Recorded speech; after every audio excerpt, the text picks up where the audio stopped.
everyone, and welcome to our program tonight. We have a show where we're going to cover some of the history around World War One. Is that not correct? And Carl's going to be with us. Carl Dillenbach. He's been on before. If some of you have not heard some of his previous programs, he did the Miracles of War of 1812, and he did the Miracles of the American Revolution, and several other programs he's done on history. He's an author of a book, which he's going to tell you about tonight. So, Carl, welcome, and can you tell us what you have for us tonight? Sure. Actually, it's two books, Linda. That's right. It's The Miracle of Plattsburgh and World of Lies. And World of Lies is a history book which traces the timeline from the Tower of Babel until the present day. And we can't actually know the true history without using the Bible, and that's a piece that people have left out. They don't use the Bible to determine dates and times, and when you leave the Bible out, history becomes inaccurate, doesn't it? It becomes inaccurate.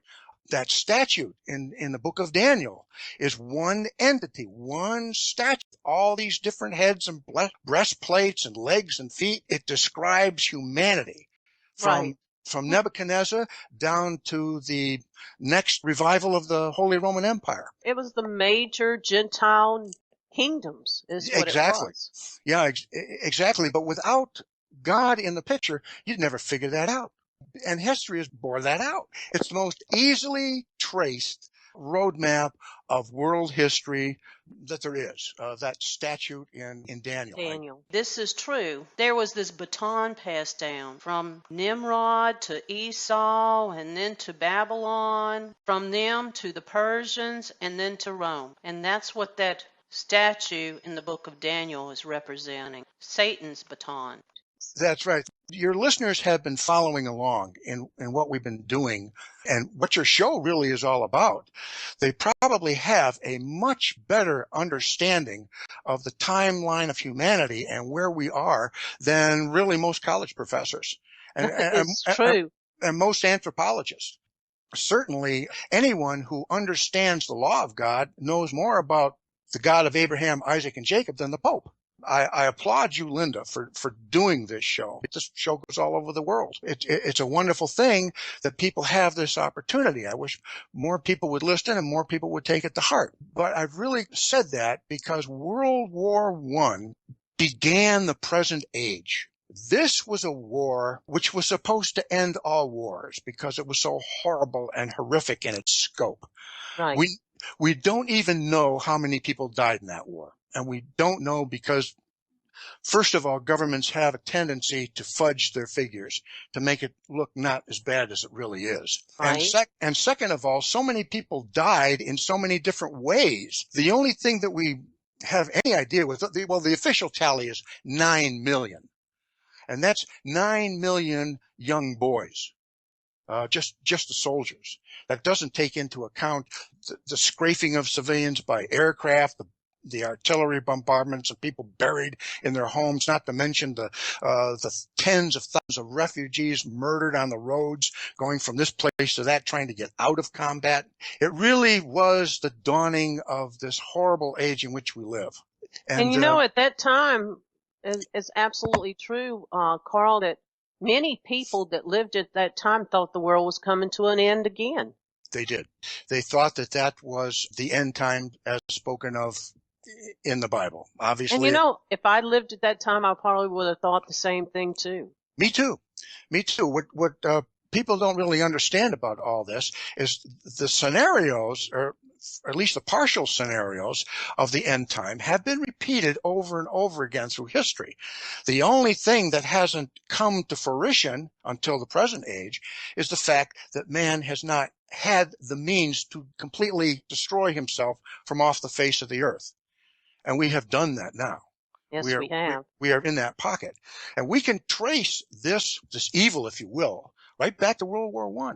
World War I, absolutely incredible. It was, if it hadn't been so tragic in its consequences, it would have been a comic farce because it was really almost comical, the stupidity of the nations involved in it, including our own, by the way. In July of 1914, Europe was in, a conclave, a cluster of cliques. Europe was pretty much that same situation. There was an unbelievable intrigue web of alliances which were occurring between the different nations. For instance, Russia was aligned with Serbia. Germany was aligned with Austria and Hungary. Britain and France and Belgium were all allies. And so the stage was set. It was a tinderbox just waiting to happen. These alliances were very, very complicated, but basically what they boiled down to is this. If one nation shoots at you, I will come to your aid. And if one nation outside of our little clique shoots at me, you will come to my aid. And that's basically boiled down to it. It was that simple. Right. Now, what you do is you throw into the mix here communism, it's absolutely vital that we understand this. They called it Bolshevism in those days, but it was the same thing. In those days, communism had no national platform. What it was trying to do, they used to call them anarchists, and they called the Bolsheviks and the communists anarchists because their goal, their mission was to disrupt the governmental structures of different countries, hoping to get one to fall that they could move into and take over. It's exactly what they tried to do. And this Bolshevik, this Austrian Bolshevik, Princeps was his name, if I'm pronouncing it right, I think I am. When the Archduke Ferdinand and his wife were touring Austria, he killed them both. And he was a Serb. So what have we got here?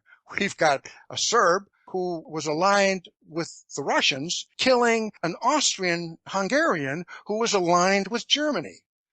Now, right. Now, can I just ask you a question here? Let me so the Serb was a communist? I didn't realize that. Oh, yeah. Well, yeah, he was. He was an anarchist and a Bolshevik. Serbia, for the most part, the Slavs that lived in Serbia wanted to become part of Bosnia. All right. And they were living in Hungary. So they wanted to chop off a piece of Hungary to make it a part of Bosnia. It's a very local dispute over territory, not unreminiscent of the Ukraine and the Russian problem that we're having today, interestingly enough, which extends into that part of the world, into the Ukraine and into Bosnia and Serbia and that neck of the woods. That's what I was going to say. Nothing's changed, has it? Not really. We're seeing a bizarre repeat of history here. Now, okay, as I said, this guy, Princeps, was a Serbian. He killed an Austrian. Austria was allied with Germany. Austria declared war on Serbia, who was aligned with the Russians. I mean, have you got this?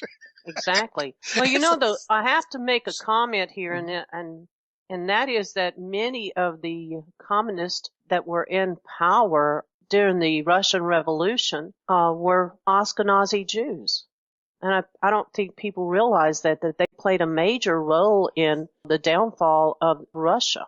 Yeah, they were like almost 80% of the parliament at that time. They were the people in Russia that had the money. Mm-hmm. Well, that was probably the only people in Russia that had any money. Russia traditionally has been one of the poorest nations on the earth as far as the people are concerned. People have lived and really do live today in abject poverty under the most severe weather conditions on the planet. Right. So they are ripe for that sort of thing. At any rate, Serbia, Austria, Germany, and Russia go to war. Because of this unbelievably complicated system of allies, the Russians are allied with the British and French and the Belgians. And so they all declare war on Germany, who is also aligned with Turkey. It's the stuff that comic farces are made out of. It was really a joke. It was a thing which had no real bearing on anybody outside of the local area. And yet the entire world got sucked into this. And for 4 years, they sucked each other dry. Of course, we know what happened with Russia. The Russian people didn't want to go to war. This was an extremely unpopular war, particularly in Russia. But it gave the Bolsheviks the opportunity they needed to topple the existing government, which was under the direction of a very weak czar, and that was Nicholas. As a matter of fact, during the process, he abdicated the throne and turned the country over to the Dumas, which was the Russian parliament. Parliament was running the country, but the army revolted, and started the Russian Revolution, killed their officers, took over, stopped fighting the Germans, and turned on themselves. Germany just sat there with its hands in its pockets after a while and just watched Russia implode, which is exactly what it did. On the Western Front, the Germans, the French, and the British, well, from 1914 to 1917, they had beat themselves to a dead end. Both sides were completely broke. Nobody had any money. Troops were not being paid. And I'm talking about both the Allies and the Germans. The troops were not being paid. They were not being fed. They were not being clothed. In fact, there were so many European boys killed in that conflict that there just wasn't that many more troops to be had. Kids weren't turning 18 fast enough to be drafted into the army. So the whole thing turned into a stalemate. And the reason being largely was the weaponry. We had fast-moving vehicles. We had trucks. They could get troops from one place to another. The old stationary fortified defenses like the Maginot Line became obsolete. They had aircraft. Aircraft came into prominence on the war and were able to machine gun down. Well, there you go. I kind of gave it away. Horrifying weapon ever devised by man came into use, and that was the machine gun. Well, up until that war, mainly people went to war on horses.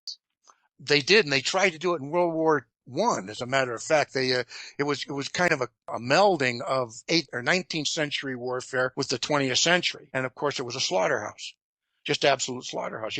Cavalry units were mowed down to the last man. They got real smart about that real quick, so they decided to go into this thing about trench warfare, and they dug trenches, and then they would get up and they would charge into the face of machine guns and get mowed down that way. And between the artillery and the mustard gas and the machine gun fire, these guys running out there in open ground were just cannon fodder. It was just horrible, horrible. But that's the way it went for 4 years, from 1914 to 1918, and then we weren't even involved. Right. Along about this point. Now, was anything else going on? Wasn't there a huge drought going on at that time also? The Dust Bowl, and you had... Yeah, not yet. That was to come a little bit later. Actually, okay. Good. Came right after World War I, which just kind of fits into this whole scenario. Well, it does, doesn't it? Yeah, but what was going along at this time, which particularly hit in 1918, was the influenza. It killed 18 million people. It was a pandemic that spread worldwide. In this country, we weren't touched so much by it. But, we're reading the newspapers and so forth, and this war actually was part of our downfall, too. Not only was Europe being just torn apart, England, that little island over there, experienced some little bit of a taste of what was to come in World War II. But basically, they were pretty immune to what was going on in France and Germany and Belgium and Russia. They weren't being destroyed like those people were. That was to come later. I did want to go into some of the causations. One of the big causations, but in reality, it was greed. It was amorous. It was desire for power and money. It was imperialism. At the time, Germany had colonies all over Africa. They were really taking over Africa, to the British chagrin, who had this worldwide empire already, the British Empire in which the sun never set, so to speak, because it never did. And then, of course, there was the nationalism, and there was the assassination, which we all talked about that. But the imperialism was an extremely important point. Starting from 1900 with the Boxer Rebellion, if you've ever seen the movie 55 Days in Peking, it's an old movie starring David Niven and Charlton Heston, several other people. It's a good movie to watch. I mean, it's very Hollywood, but it shows you how the Western powers tried to exploit all the problems that the Chinese were having within their own country for their own imperialistic gains. Right. The only one who really, we were there in Peking, but it was just kind of more or less to keep order. But the Germans, the Turks, the Japanese, the English, the French were all there to gobble up part of China, and which was a really good precursor to World War I. When we get right down to it, that was the real root cause. It was power, it was money, it was territory, it was greed, which is exactly what caused all of these people to die. Which is the main reason war is always fought. It is. It's kind of a classic trademark. You can always trace your war back to power and money. It always boils down to that, or at least 99 times out of 100 it does. Probably the only exception to that rule would have been the American Revolution. As with all wars in Europe, the people responsible for getting the population to go along with it, this is the same old pyramid government. Whether you're talking about a communist government or whether you're talking about a king and a queen, it's always all the power situated at the top of the pyramid, which begins to trickle down. And when you get the farther down the pyramid you get, the poorer the people get. This is the masses. And you can't fight a war without an army, and you can't raise an army unless people will put on a uniform and go out and fight and die for you. Well, how do you do that? Why would a British Tommy want to go over and kill Fritz? I mean, Fritz has never done anything to Tommy. It didn't make any sense until you bring in the church. Once you bring in the church, you've got the emotional grabbers of the time and the people. In Europe, this has been going on since the end of the Roman occupation and the rise of the Catholic Church. Yeah, that's exactly why they used religion, was to stir the people so they'd bring them into wars. Absolutely. They would sit there and say, these people are coming to get you. They're going to murder you. They're going to do this. And you've got to be patriotic. And look what they're doing to women and children. And there'll be all kinds of rumors going around about how evil and godless all these people are. The Germans were told that about the English. The English were told that about the Germans. And they had to use something for motivation. Exactly. And of course, now with the 20th century, we had mass media. We had press. The population could now read. If you couldn't read, you could get somebody to read it to you. Papers, the newspapers, and the press got on the side of the government, and they would get these people all to go along out of patriotism and death to the godless other side. Well, and that's exactly what happened. It didn't take them long. They figured out, wait a minute here, we're just all dying in a hole together. On and went. Well, you know, the difference between the wars, the recent wars, and the wars that have been fought through the centuries is usually the people that went to war got booty. In the ancient times, in the ancient wars, one of the, prizes of war was to take goods from the enemy. So you had a professional class of soldier who did this. Right. And so it's interesting because now, these days, they aren't rewarded with the goods of the war. The people at the top take that. Mm-hmm. And they give you a medal. Yeah, they give you a medal and a pittance for a salary. Right. Isn't that something? Yeah, that is true, but you're absolutely right. One of the big bennies of being a Roman legionnaire, what you could grab in the course of battle and during the fall of an empire, the generals and the Caesars would just unleash their armies on the populace of the people, and they took what they wanted. So, they had a very hardcore nucleus of really nasty guys that were spending their lives in the army. But in the United States, because of the quasi-relationship that we had with Britain, we were supplying them, and we definitely favored Britain during the war. And we were supplying them when we said we weren't. The Germans knew what we were doing, and they warned us about what we were doing. And our newspapers, most notably Hearst publications, telling about all the German atrocities during their submarine warfare, when actually they were doing the best they could just to save lives. Machining sailors in the water didn't happen. It was a lie. In fact, German U-boats would sometimes send out radio messages, wireless messages to any ship in the area to come, and they would not be fired upon if they were enemy ships, just to pick up the people in the lifeboats, which the German crews had picked up and put in the lifeboats. So the whole thing was just a propaganda issue. And then, of course, there was the stories about Germans raping women and children and the bayoneting old people and stuff like that, which was all sucked it up. Now, the Germans were doing the same thing. They were telling horrible stories about the British, and so it went. But the American populace began to become very pro-British and very anti-German, to the point where German citizens in this country were having their shops attacked, windows broken, destroyed. In some cases, shop owners were beaten within an inch of their lives. In other cases, they were run out of town on a rail.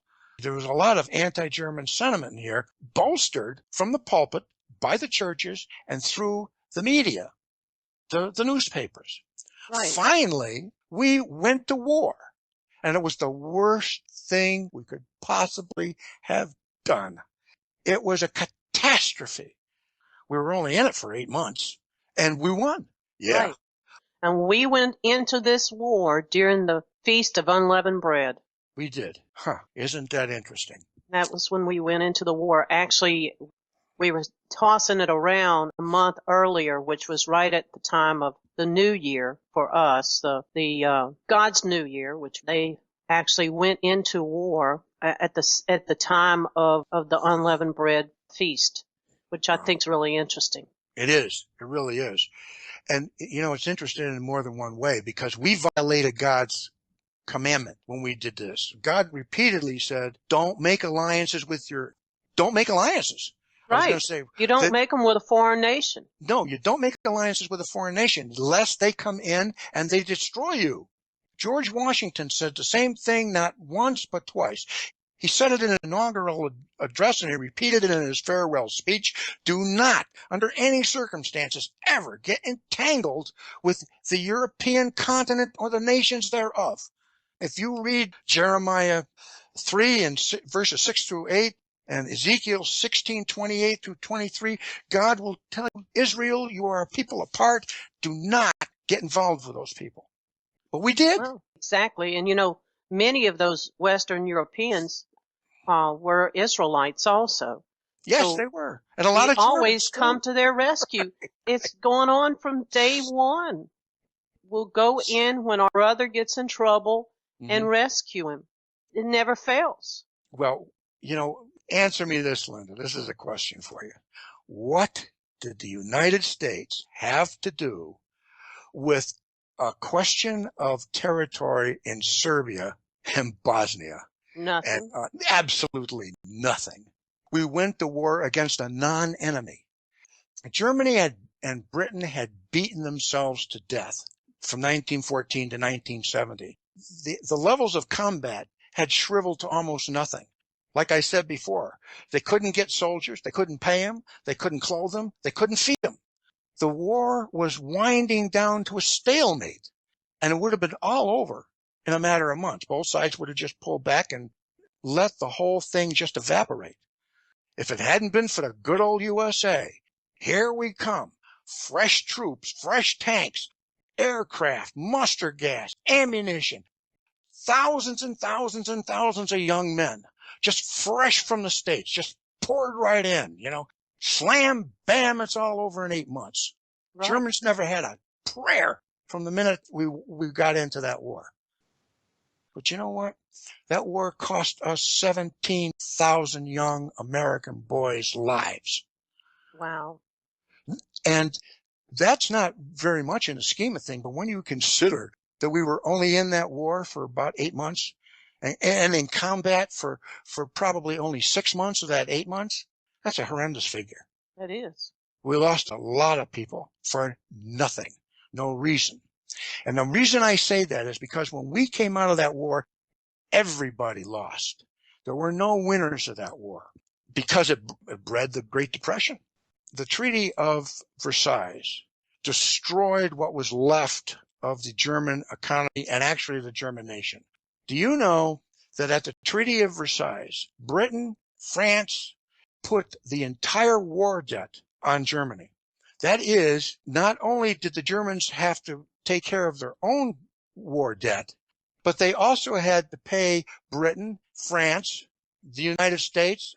I do like this about us. We didn't join into that. We didn't make it an assistance that they pay us back. But the British and the French wanted the Germans to pay us as well. So all the war debts of all the nations of all of World War I was dumped on the Germans. an impossible situation. Their currency was no good. You could find a loaf of bread. You had to go to the store with a super basket cart full of money in order to be able to pay for it. The German Deutschmark was worthless. The government, the Bundeswehr, which is the German parliament, could not govern. You know, the interesting thing about that time period is that the German people they're such an industrious people, and they actually took their furniture out of their house and burned it to build fires and to get their factories started. I mean, these people are unbelievable. I mean, they just are such hardworking people. They figured out a way. Did you ever see pictures of Germany after World War I and II, the pictures of the guy sitting there with a little hammer tapping the cement off the bricks? I know. To reuse them? Yes, they are. They're extremely industrious people. But anyway, that is how Germany was in 1918. Ripe for revolution. Boy, and the Bolsheviks jumped on that. Oh, boy, this was absolutely a wonderful opportunity for them. They had already taken over Russia, killed the Tsar, his entire family, all the little kids, everything, so nobody could come back and reinstitute the monarchy later on. And that's why all those kids were killed. You know, I've heard the story of Anastasia and how they were all taken out in the middle of the night and shot. And Dumas, the communists just went in and just closed the doors and said, all right, we're taking over the country. It was this simple.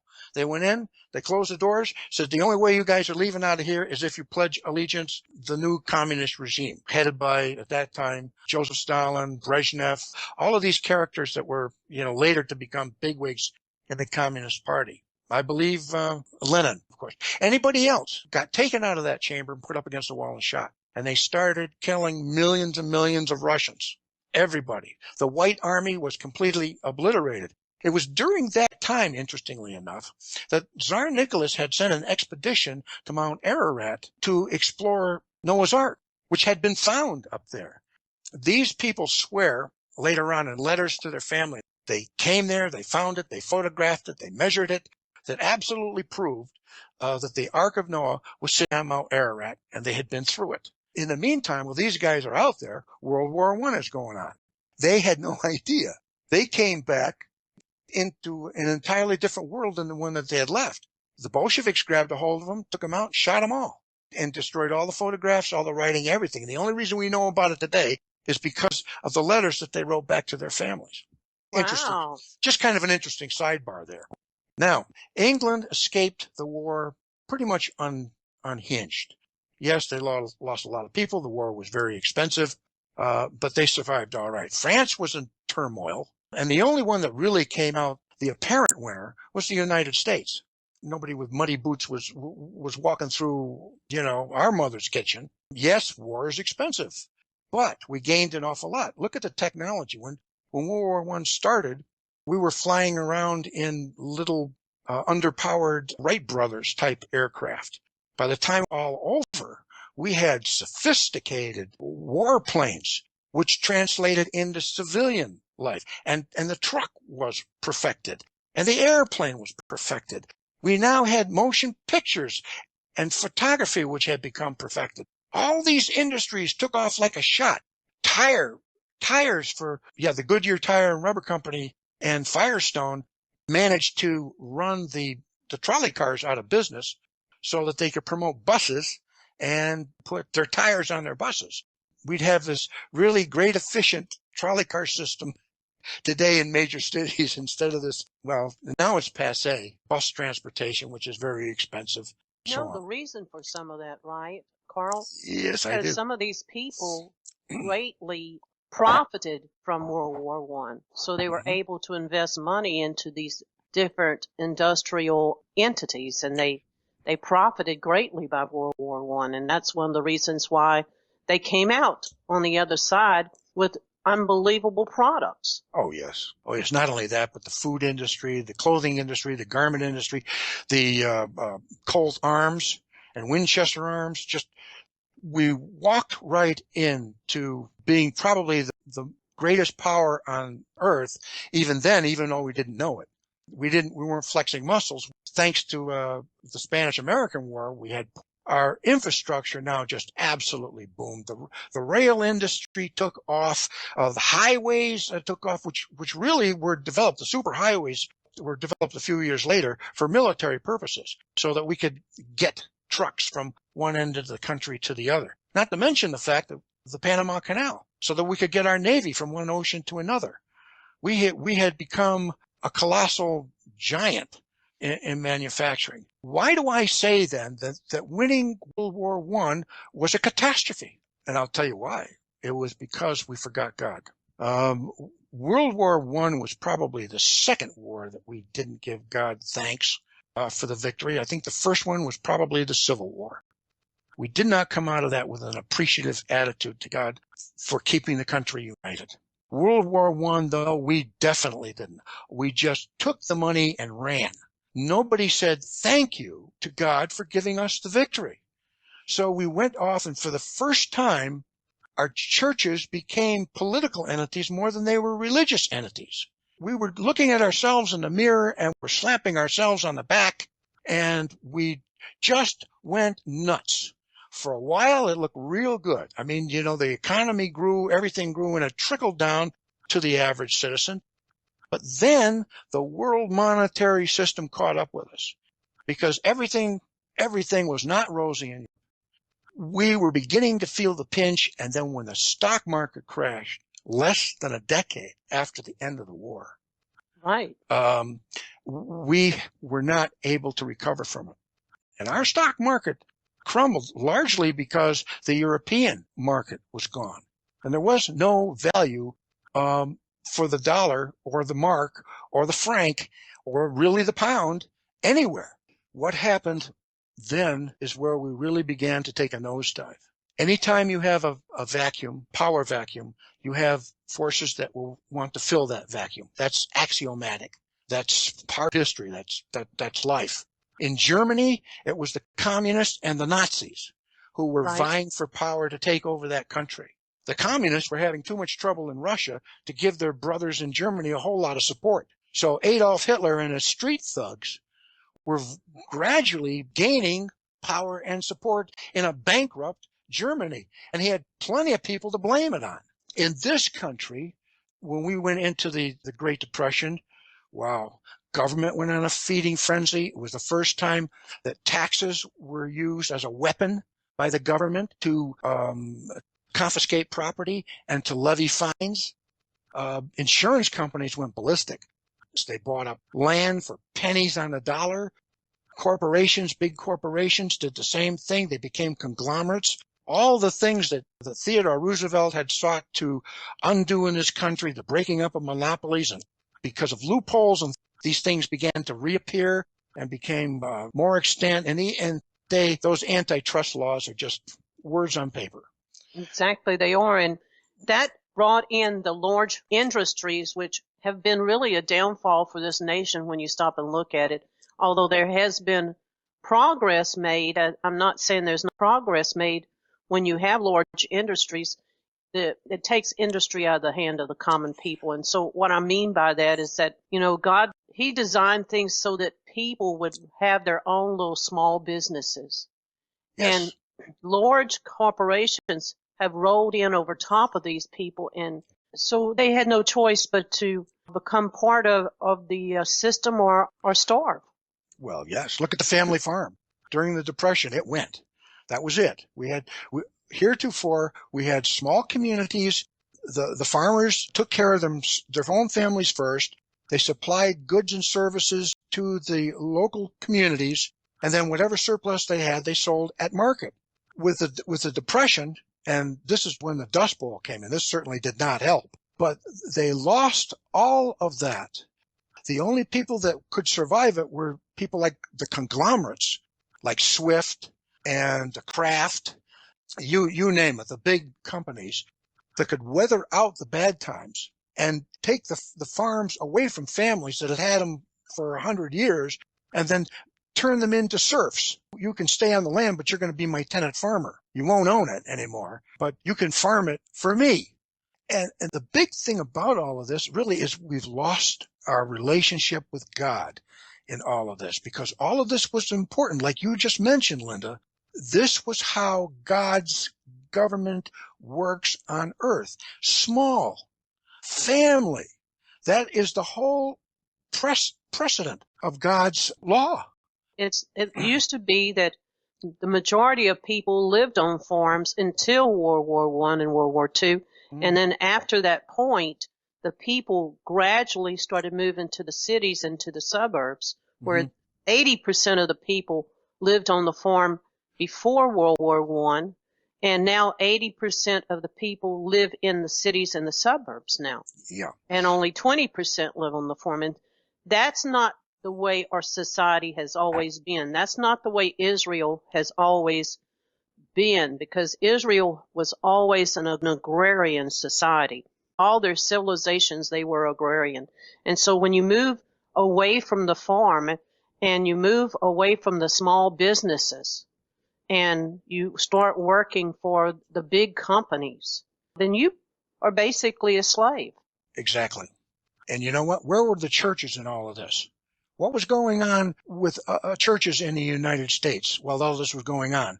Well, they were preaching temperance. After World War I, Communist Party moved into this country. During the Great Depression, between the labor unions and the Communist Party, they were creating all kinds of problems in the workforce.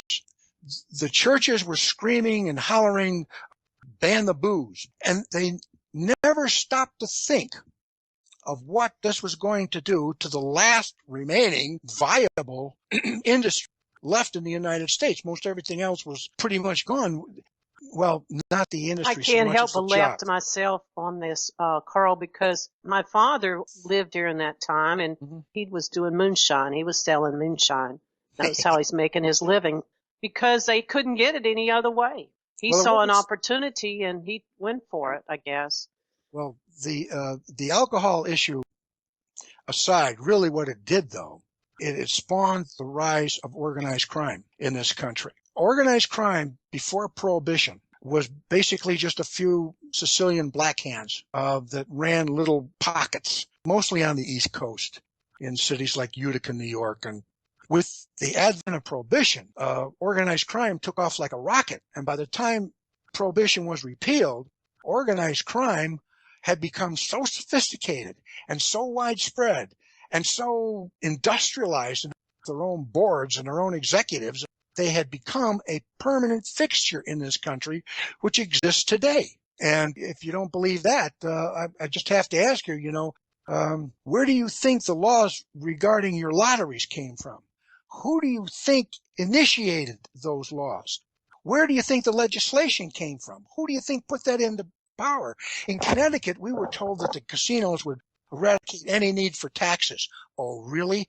Billions of dollars a year come from just the casinos in Connecticut alone. We still have an income tax, one of the highest sales taxes in the nation, because The states are still in the red. It's still in the red because of the skimming that goes off to the mafia or whatever they're calling themselves these days. Thank you, Prohibition. And that's what you've done to our country. Whether you like to drink or not, that's not the point. The churches unwittingly got right in lockstep with the mafia. Now, we cannot leave the subject of World War I without covering another aspect of it. And that's what I want to cover right now before we close. Now, Carl, let's talk about one of the biggest reasons why America entered World War I, and that is finances and profit.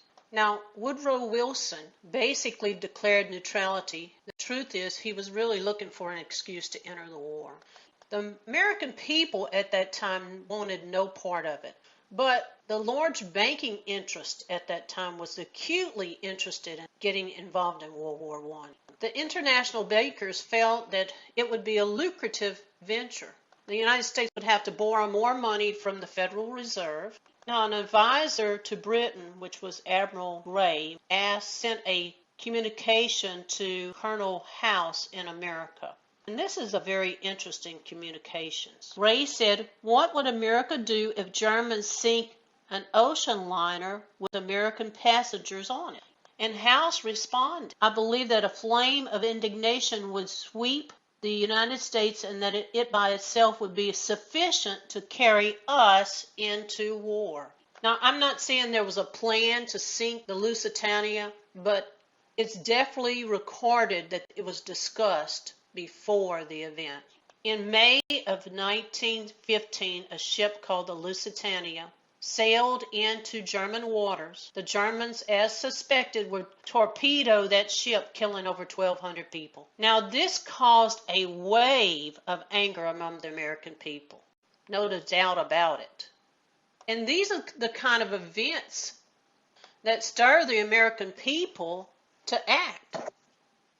Whether someone orchestrated that event on purpose or not, these kind of events are the things that bring us into war. Same thing happened in World War II. The World War I cost us $30 billion. We had to borrow that money from the Federal Reserve with interest. And many of the people, the large companies, made profits like bandits. J.D. Rockefeller made over $200 million in that war. Now, believe it or not, after World War I, there was 21,000 new millionaires in America. 21,000. Does war profit or not? Let's talk about the big numbers. Bethlehem Steel's profit soared. It went from $6 million to $49 million in 1 year. United National Nickel went from $4 to $73 million in 1 year. DuPont stock shares went from $20 to $1,000 a share. There was 25 million pairs of boots sold to American soldiers by the Central Leather Company. When the war was over, there was an excess of another 25 million boots. Guess who paid for those? Taxpayers. These large companies like war. It's a great business. Now, when Franklin Roosevelt came to power, his family had connections with the Federal Reserve. His uncle Frederick sat on the board for the Council Reserve. Roosevelt created legislation to deliberately anger the Japanese, coaxing them into an attack. Now, we know for a fact that Roosevelt and his administration knew about the attack coming on Pearl Harbor before it happened. They were sent a wire by the Australians. So people in America continue to be very ignorant about what goes on in this country. There's a deliberate attempt to stir the people to get them involved in wars. And the soldier, he's the casualty. This has been going on since World War I. The American people continue to be manipulated into joining into these battles. And once these large companies realized what a profit was to be made off war, they were quickly interested in being involved in World War II. And Standard Oil, which was run by the Rockefeller family, and Union Bank, which was controlled by Prescott Bush, actually supplied the additives for Hitler's plane. Without the additives, they could not fly their plane. Union Bank of New York, which was closely associated with Prescott Bush, he was the director and vice president of Union Bank. He financed the Nazi war effort. That bank was seized in the Trade with an Enemy Act after World War II. So many details happen behind closed doors, but today things are being done in plain sight. Things are just being done in plain sight now. They are not being done behind closed doors. There's so much corruption going on, and we've been set on a spiral since World War I. We have been in a position to influence the world in the 20th century. And how have we done it? We've done it in every possible negative fashion, and we're going to pay a price for that. Now, all these things I'm telling you have been backed up by history. We've had this opportunity to be this wonderful example to the world that they look to, but instead we've become a very corrupt, greedy society. And we'll talk more about this on more shows, about how and why these wars were created in this century. Totally different situation than the American Revolution. American Revolution, we were fighting for our freedom. World War I and World War II, we had no business being in. But we always come to the aid of our allies, and we don't even know it, but they are our brothers. And that's the reason we come to their aid. But the underlying causes of these wars is money, power, and control. And it has cost us dearly in lives. Exactly. Position that we are in today is a position of, what can I say, like a man with amnesia standing on the corner of Elm Street and Century Avenue. They You have know, no idea because they've taken history out of the schools. See, there's a reason why you remove history from the schools. oh yes, Because you cannot control people if they know their history. exactly. And you can control them if they don't know them because you can tell them anything and they'll believe it. A lot of what we've been talking about today, you can find in a book that I wrote called World of Lies. It's a history book which traces the human history from the Tower of Babel until the present day. Please, everyone, contact Carl if you want to read his book called World of Lies. With that being said, we're going to go ahead and close, and we're going to say blessings to all and good night.